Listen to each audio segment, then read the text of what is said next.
Abençoados, vocês já ouviram dizer que na Bíblia está escrito que o diabo veio para matar, roubar e destruir? Você já ouviu falar sobre isso? Pois é, meu amigo. Sendo que esse texto, o diabo veio para roubar, matar e destruir, não tem na Bíblia. Isso mesmo, o texto se refere a João capítulo 10, versículo 10, e eu vou ler daqui a pouco. Preparados? Graça neles! Agora é a hora da palavra. Bom, vamos então começar essa sensacional, posso dizer assim, mensagem, dizendo que durante 20 anos da minha vida, eu falava também que o diabo veio para matar, roubar e destruir. Eu achava que isso estava escrito na Bíblia, referindo-se ao diabo, aquele mesmo que o sistema criou para levar a culpa por seus atos de matar, roubar e destruir. Então, meu amigo, se você sustenta que esse texto, como está escrito no imaginário religioso, está se referindo a um ser que veio para matar, roubar e destruir, você está totalmente errado e enganado em seus achismos. Até porque, como um adjetivo, porque a palavra diabo é um adjetivo, poderia matar, roubar e destruir, não é mesmo? Isso porque, em graça, nós pregamos em nossas mensagens que o diabo nunca foi um ser e ele nunca existiu. E que essa palavra diabo ela foi maculada dentro da Bíblia ou fora da Bíblia por esses verdadeiros inimigos da fé, opositores de Deus, que são os líderes religiosos. Agora vamos ver onde está escrito essa passagem que diz que o diabo veio matar, roubar e destruir, e se encontra em João capítulo 10, versículo 10, que diz: o ladrão, não é o diabo não? O ladrão não vem senão para furtar, matar e destruir. Eu vim para que as ovelhas tenham vida, para que tenham em abundância. Queridos, esse é o texto de onde se acrescentou no imaginário das pessoas o diabo como ser. Porém, não é isso que o texto está mostrando. E nós vamos já analisar o seu contexto e matar esse ser que te enganaram, que você hoje talvez ainda acredita que exista. Agora, você me faz uma pergunta assim: André, por que isso acontece? Da gente pensar que está escrito e quando vamos olhar no texto, não fala nada daquilo que a gente pensava. Abençoados, isso é muito fácil de responder. Primeiro, pela falta de hábito, pela falta de cultura e também por encontrar respaldo no folclore popular das pessoas. Ainda mais, o brasileiro ele é um povo maravilhoso, porém com baixo nível intelectual, uma baixa escolaridade. O brasileiro lê pouco. E quando você tem a ignorância tomando conta da mente das pessoas, é mais fácil de se manipular. É por isso que muitas pessoas elas acabam acreditando e baseando a sua vida em cima daquilo que elas ouviram falar. Mas ela mesma não foi buscar o seu contexto, não foi buscar no texto, não quer saber ou então não tem armas para se defender. Agora vamos analisar o contexto para saber quem é o ladrão que Jesus está se referindo. Inclusive, há 3 elementos, ou melhor, 4 elementos envolvidos nesse texto. Existe a figura de um pastor, existe a figura de uma ovelha, a figura do ladrão e a figura do mercenário. Vamos ver essas 4 figuras. Vamos começar pela figura da ovelha em João capítulo 10, versículo 10. Isso está bem nítido que quando Jesus fala da ovelha, nesse contexto ele está se referindo ao judeu, ao povo judeu. Estava se referindo ao povo judeu dali de Jerusalém e também dos judeus dispersos pelo mundo todo. Vamos ver no verso 16, onde nós encontramos o contexto para isso que eu estou falando.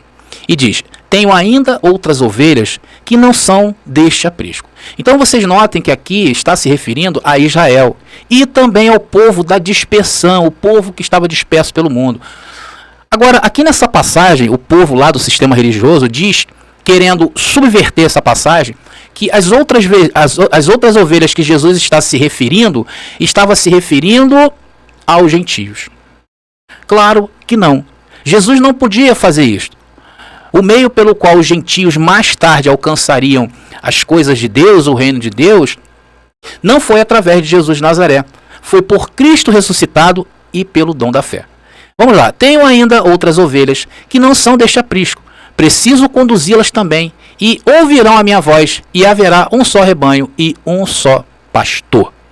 Está bem clara a questão da ovelha? Vamos ver a figura do bom pastor. Quem é o bom pastor no contexto de João capítulo 10, versículo 10? Abençoados, dentro da cultura judaica, a figura de um pastor, um criador de ovelha, aquele que cria, aquele que cuida, sempre esteve atrelado à cultura da época, porque o povo israelita era um povo muito ligado à agricultura e principalmente à pecuária.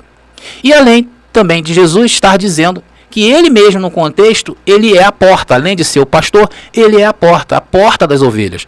Era para a casa de Israel e os judeus da dispersão e prosélitos, que seriam os gentios convertidos, a quem Jesus se declarou ser o pastor das ovelhas, e que eram os praticantes aí do judaísmo, ok?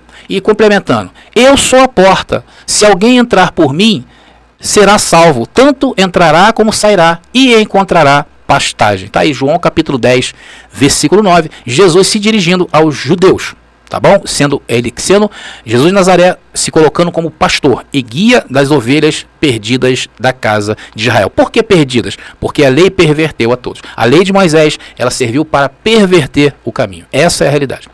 Agora, a figura do ladrão e a figura do mercenário, aonde o texto está falando isso, André? Bom, no contexto de João capítulo 10, versículo 10, Jesus diz que o ladrão eram todos aqueles que vieram antes dele, ladrões e salteadores, e as ovelhas não os ouviram. Vamos ver, versículo 8, que diz: todos quantos vieram antes de mim foram ladrões e salteadores, mas as ovelhas não os ouviram. Quem eram esses que vieram antes dele, segundo o texto que eu acabei de ler? Vamos analisar uma profecia, dentre as muitas que nós encontramos na Bíblia, onde fazia-se referências aos sacerdotes, aos escribas e fariseus como ladrões. E essa profecia está em Isaías capítulo 23, versículo 25. Mas antes, para que vocês possam ter certeza do que eu estou falando, para dar base a vocês, vamos ver para quem estava sendo direcionada essa profecia em Isaías, lá no versículo 23. Eu vou ler então Isaías capítulo 1, versículo 1, que diz: visão de Isaías, filho de Amós, que ele teve a respeito de Judá e Jerusalém. Então essa profecia, ela estava se referindo a dentro de Israel, nos dias de Uzias, Jotão, Acais e Ezequias, reis de Judá. Aí está então essa profecia que era para os judeus. Agora vamos lá no verso 23, que diz: os teus príncipes, queridos, essa expressão príncipes está se referindo aos sacerdotes, escribas e fariseus. E diz: são rebeldes e companheiros de ladrões. Cada um deles ama as peitas. Olha, a palavra peita, ela era um tributo, né, ou é hoje, se você falar essa palavra, ela é um imposto não declarado. Né? Ou seja, o que é um imposto não declarado? Um suborno. Muito comum no Brasil de hoje, infelizmente. Então era como se fosse um suborno. E anda atrás das recompensas. Não fazem justiça ao órfão e não chega perante eles a causa da viúva. Versículo 24. Portanto, diz o Senhor dos Exércitos, o forte de Israel: tomarei satisfações dos meus adversários. Aqui nós poderíamos colocar a palavra diabo? Sim. Por quê? Porque diabo e Satanás é adversário. Mas aí estaria se referindo, por exemplo, a um diabo, a um ser? Claro que não. Então vocês vejam como é fácil manipular um texto. E aí diz o Senhor e completa: e vingar-me-ei dos meus inimigos. Então o diabo, ou Satanás de Deus, os inimigos de Deus, sempre foram os líderes do sistema religioso. Tanto daquela época, como da época atual. E isso não acabou nos dias de hoje. Hoje nós vemos uma grande concentração de pessoas dentro do sistema religioso que agem iguais àqueles sacerdotes da época. Então eles estão dentro do sistema religioso e são os líderes que ensinam a doutrina antibíblica que você, meu querido, e eu um dia aprendeu e que muitos hoje estão se libertando disso. Receba que hoje será o seu dia também de libertação. Jesus também, no contexto de João 10:10, mostra quem são os mercenários. Vamos lá, no versículo 12 e 13, que diz: o mercenário, porém, que não é pastor, a quem não pertencem as ovelhas, quando vê que o lobo vem vindo, abandona as ovelhas e foge. O lobo rouba e dispersa as ovelhas. O mercenário, porém, foge porque é mercenário e não se importa com as ovelhas. Então há dois tipos aí, né? Existe o lobo, que o falso pastor, ao olhar a presença do lobo, ele foge. Né, que seria o mercenário, e o lobo é o próprio ladrão. Assim diz o texto dessa parábola. Então aí está a figura do mercenário, do ladrão. Então nós temos essa composição de forma clara de João capítulo 10, versículo 10. E notem que não existe nenhuma relação com o ser espiritual chamado diabo, para colocar nessa história aí que acabamos de ler. Na realidade, quando eles pegam em João 10:10, se você tiver de aplicar a um ser a essa passagem, você tem que começar a forçar o texto. Tem que se dizer, por exemplo, que isso, André, não, é porque isso está dentro do coração do homem e o diabo se utiliza disso para entrar. Vamos lá, mas se isso for verdade, se um ser existe realmente, né, se esse diabo aí pregado pelo sistema religioso é verdade, né, responsável por 100% da maldade do mundo, logo o homem, ele é 100% bom e 100% inculpável diante daquilo que o diabo faz através dele. Então todos serão salvos. Então esse é um paradigma. Então se existe um ser diabo que é 100% mal e que tem o poder de entrar nas pessoas e fazer a maldade, que as pessoas são 100% boas, elas não poderão ser acusadas. Então isso é um paradigma que eu criei em uma mensagem que eu tenho sobre o diabo. E hoje nós estamos vendo que todas essas doutrinas, elas foram criadas forçando textos bíblicos. E as pessoas que estão submetidas a esta doutrina, nós consideramos condenadas na mente. Logo o texto de João, capítulo 10, versículo 10, onde o sistema deixou que você fosse enganado, onde o sistema deixou que o veneno da mentira entrasse em todos, fazendo acreditar que o diabo veio para matar, roubar e destruir. E isso, textualmente falando, a conta não fecha. E lá depois, mais abaixo, no verso 19, vocês leiam lá, ele foi acusado pelos principais, né, pelos príncipes daquele lugar, que Jesus acusou que veio roubar, matar e destruir. Jesus foi acusado de estar endemoniado por estar falando isso. Então Jesus falava aos líderes do sistema religioso daquela época. E isso cai como um raio nos dias de hoje. Porque o sistema religioso ainda está de pé e continuam produzindo as suas hipocrisias. Veja o que fizeram com o sistema religioso ao longo de sua história. A sua história está aí clara. Veio para matar, roubar e destruir. E matou, e roubou e destruiu. Esse é o inimigo de Deus. Quantos cristãos foram mortos na época de Constantino, onde a religião era o cristianismo contra os verdadeiros cristãos. O cristianismo sempre foi contra os verdadeiros cristãos. Um fato bem recente na história dessa igreja romana, quando Mussolini, você já ouviu falar do Mussolini? Mussolini foi um ditador italiano. O mundo ficou conhecido ali depois de Mussolini, ou durante o governo de Mussolini, foi o fascismo. Então, em 1929, quem estava Papa naquela época é o Papa Pio XI. Então, para dar mais visibilidade ao seu império, Mussolini foi ao Papa, pedir ao Papa para que o Papa apoiasse o seu governo. E o que aconteceu? O Papa falou, tudo bem, a igreja vai passar a apoiar o seu governo. Um governo que matou mais de 200 mil pessoas, abençoados. E a igreja se aliançou a esse governo, o governo de Mussolini na Itália. E ele falou, olha, o Papa, eu apoio sim o seu governo, desde que você hoje decrete que o Vaticano é um país independente. E que você respeite as leis desse país. Olha só o trato que ele fez. Mussolini aceitou. Ele aceitou o tratado. E ali passou a existir mais um país no mundo, que está até hoje chamado Vaticano. Apoiando um dos piores seres que já pisou nesse mundo. É essa religião que você tá, meu amigo. Ela apoiou esse movimento. E esse movimento católico foi responsável por surgir várias facções tão letais como ela, como por exemplo o protestantismo, saiu de dentro da igreja romana. Está aí até hoje. E hoje são conhecidos como os evangélicos. E o que estão fazendo hoje os líderes evangélicos? Estão atrás do poder. Pouco tempos atrás tivemos um ex-bispo da Igreja Universal, aqui no Rio de Janeiro, prefeito, que não conseguiu nem se reeleger de novo. Péssima administração. São péssimos. Eles estão aí, queridos. Você acha que eles estão preocupados em te esclarecer João 10:10? É ruim, ele quer mais que você pense que o diabo veio para roubar, matar e destruir. Meu amigo querido, o sistema religioso só te roubou, te matou e te destruiu. E mente para você. Roubou a sua comunhão com Deus. Hoje quem está no sistema religioso não tem paz com Deus e se vê envolto em pecados que não existem. Medo de um ser que só existe na cabeça deles. Medo do diabo, medo de Deus, medo de ir ao inferno mentiroso. E o Senhor me levanta aqui nessa mensagem para dizer que você está em paz com Deus. Romanos capítulo 5, versículo 1 diz: tendo sido, pois, justificados pela fé, temos paz com Deus. Você tem paz com Deus por nosso Senhor Jesus Cristo. Você foi justificado por fé. Você foi justificado porque crê naquilo que está escrito. E isso te fez ter paz com Deus, porque os escritos que estavam contra nós, que era a lei, ele, Cristo, cravou na cruz. Colossenses capítulo 2, versículo 14 diz: havendo riscado a cédula que era contra nós, nas suas ordenanças, a qual de alguma maneira nos era contrária, e a tirou do meio de nós, cravando-a na cruz. Você está livre da lei, queridos. A única lei que hoje está em vigor é essa daqui, olha. Romanos capítulo 8, versículo 2, que diz: porque a lei do Espírito de vida em Cristo Jesus me livrou da lei do pecado e da morte. Qual era a lei do pecado e da morte? A lei do diabo, a lei de Moisés. Essa colocava todos em condenação.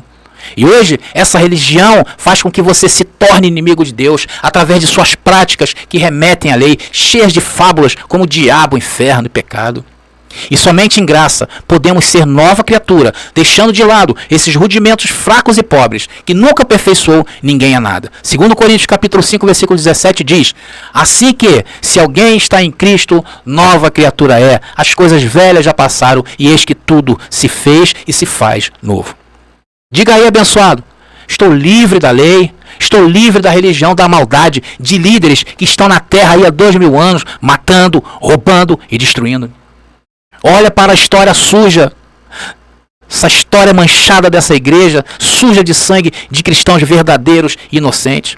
Quantos que essa igreja já matou, quantos que essa igreja já roubou, quantos que essa igreja já destruiu.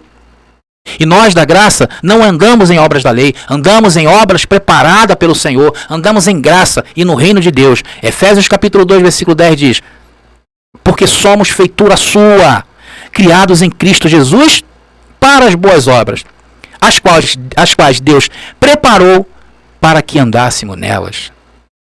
Muita gente, queridos, colocam palavras em nossa boca, porque eles não conseguem conceber um mundo sem a tirania dos tiranos da igreja. Só que eles esquecem que quem sustenta tudo e todos é Deus e não a religião. A religião não é a porta. A igreja denominacional não é a porta. Por isso que eles colocam nos comentários desse canal, maldosamente, que nós incentivamos a viver uma vida de qualquer maneira. Nunca ninguém falou isso aqui nesse canal. Nunca falei nada disso. Sempre exalto o poder de Deus. O poder de Deus na nossa vida. E nunca um poder de um livrinho de regrinhas que diz que você tem que ter seu livre-arbítrio, que você tem que aceitar Jesus, que não existe salvação fora das igrejas denominacionais. Eu nunca falei isso. Eu nunca disse aqui aquilo que você pode ou que não pode fazer. É você que tem que fazer as suas escolhas e viver por elas. E isso que nós falamos é perdição para eles. Romanos capítulo 1, versículo 16 diz: porque não me envergonho do evangelho de Cristo, pois é o poder de Deus para a salvação de todo aquele que crê, primeiro do judeu e também do grego. E nós temos a palavra a nosso favor. Porque o justo viverá da fé, e não da igreja, e não de rituais simbólicos. Veja, porque Romanos capítulo 1, versículo 17 agora. Porque nele se descobre a justiça de Deus de fé em fé, como está escrito: mas o justo viverá pela fé. Nós estamos então chegando ao final de mais uma mensagem desse canal. Nós vimos que essa igreja trapaceou e não te trouxe o contexto de João capítulo 10, versículo 10, de roubar, matar e destruir. Deixou você pensando que isso se refere a um ser espiritual, enquanto eles surrupiavam a história. Vimos o seu contexto e aprendemos que na realidade quem fez e faz isso com os filhos de Deus são os líderes do sistema, que continuam fazendo as coisas que estão fazendo, as atrocidades. A sua história está aí, vimos também nessa mensagem, cheia de manchas e de milhões de mortos, de milhões de irmãos nossos que foram mortos por ela. E hoje o Senhor está nos livrando da crueldade deles, através da salvação da nossa mente. E para encerrar, eu peço a vocês que continuem ajudando esse canal. Precisamos do seu apoio, compartilhem nossas mensagens e se inscrevam aí nesse canal. Vou me despedindo. Graça e paz. E até a próxima mensagem. Foi um ano de lutas, de choro e sorriso no caminho estreito. Seguimos decididos, cada irmão, lado a lado em comunhão. No graça pura, nossa força é união. Entre a alegria e a dor, o amor prevaleceu.